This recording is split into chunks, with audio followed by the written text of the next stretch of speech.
Hey guys, I hope you enjoy the video. This is Rack of Lamb requested by TK. So if you were going to marinate these, just so you'd see it, if you had a vacuum sealer, that would work too. If you don't have a vacuum sealer, you can just use Ziplocs like this. Put in the Ziploc, take your extra virgin olive oil, whatever extra virgin olive oil you order, you buy, whatever. Put a little bit of that in there. Make sure you move it all around, get it all over the meat. Seal it up. Throw it back in your fridge. You can leave it in the fridge for like hour, hour and a half, up to 24 hours, depending on how long you want to marinate. Your choice. Okay. The rack of lamb. I've never done rack of lamb before, but per request, TK, I'm going to do rack of lamb. So these are a couple of pounds of lamb racks. They are Frenched. That's what this cut means, or it's trimmed like this. This is called Frenched. So we're going to season it first. I'm going to use the Simply Texas Brisket Rub. Put a little bit of that on there.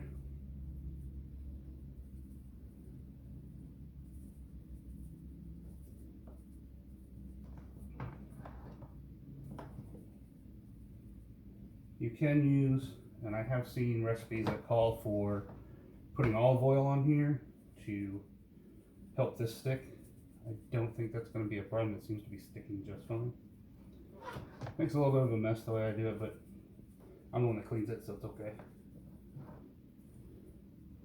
I'm going to put a little bit of aluminum foil on here. Just helps for cleanup later. You don't need it. You are vehemently against using aluminum foil. Don't use aluminum foil. It's your choice. I know some people don't like it, but it definitely makes cleanup easier, so I'm going to use it. Put these guys on here, back like that. A little more seasoning on them. Okay.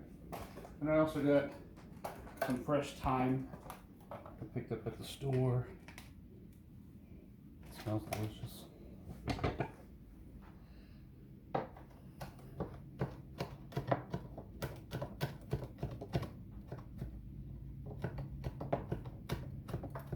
That smells good.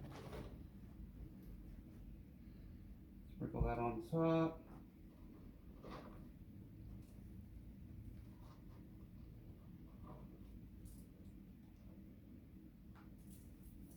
And again, you can rub with olive oil if you want olive oil on there. Your choice. Rolling. Okay, so one of the things we need to do with this before we do put it in there, we're going to score the meat. So what that means is we're going to make some small slits, small cuts into the fat side of the rack. Not very deep. Every probably about quarter to a half inch.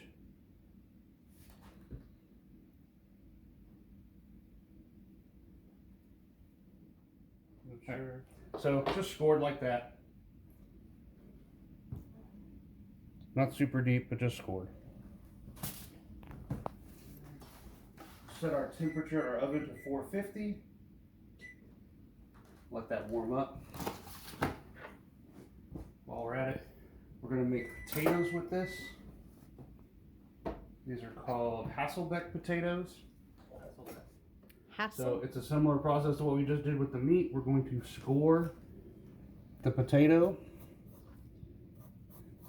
leaving the bottom connected, so don't cut it all the way. This is going to work similar to,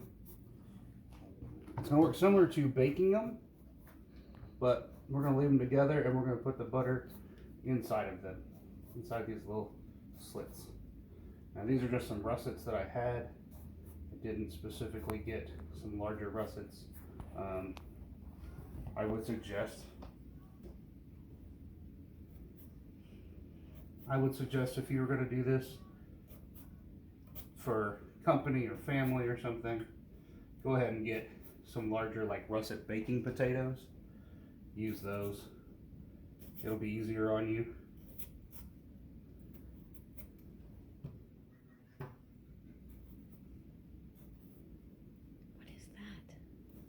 It's my computer. No one's going to be able to hear it. It's too low.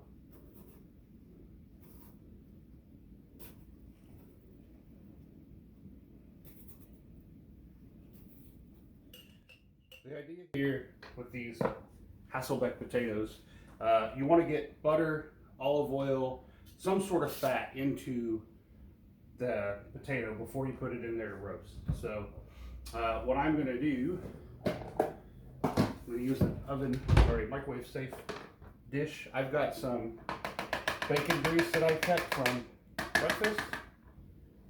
So I'm going to put that in here. Bacon grease? So we put these guys in with the slit sides to the top, like so. They're going to open up as they cook. Tastes like bacon. I'm going to mix that bacon grease with butter. This is just unsalted butter, pure unsalted butter. And no bacon grease.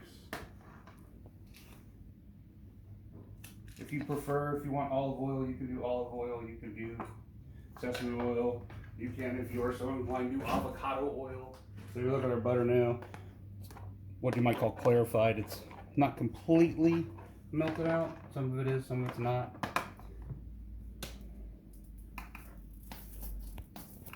I'm going to put about a teaspoon of garlic into that.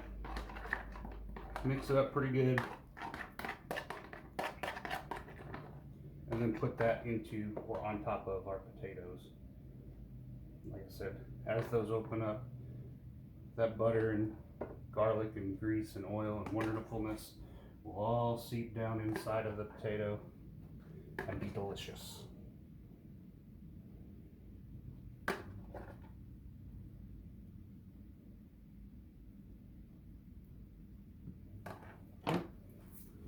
So our oven's preheated. We're at 450. I'm going to put these guys in first. They're going to go on kind of the top rack. I've got both of the racks. If you look in here, you've got two racks. I've got them both about midway. We're going to put them in there together, and we're going to let them roast.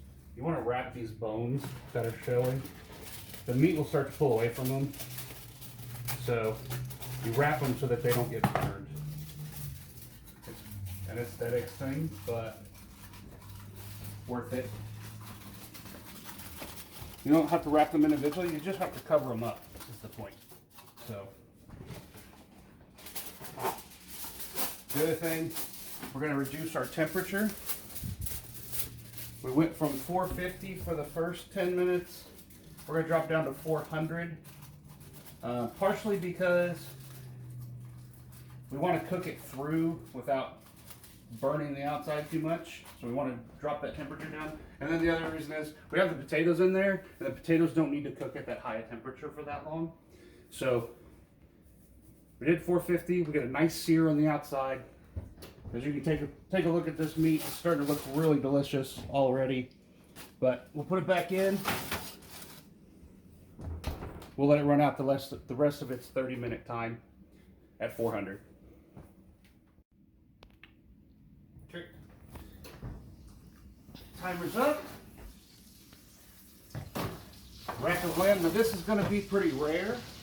If you want it to be more well done, you can leave it in for longer.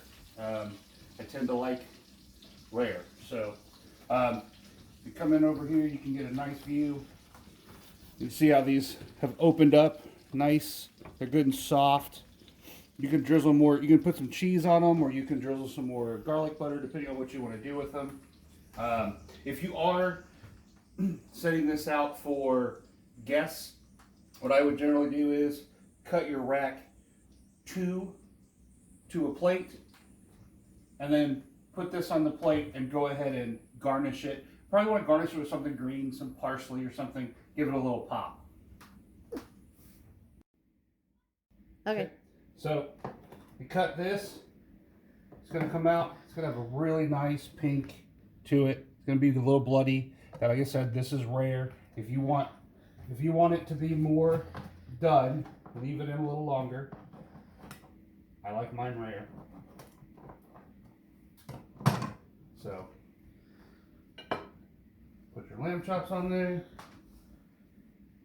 Get one of your Hasselback potatoes. I did not make a veggie to go with this. Maybe some corn, green beans, something. Broccoli, steamed broccoli with some cheddar sauce would be good. But take that, okay, or just some simple parsley flakes. Put over the top. Just to give a little color on the plate. Clean up a bit. Bon appetit. If you enjoyed the video, do me a favor, like and subscribe, and share it with your friends.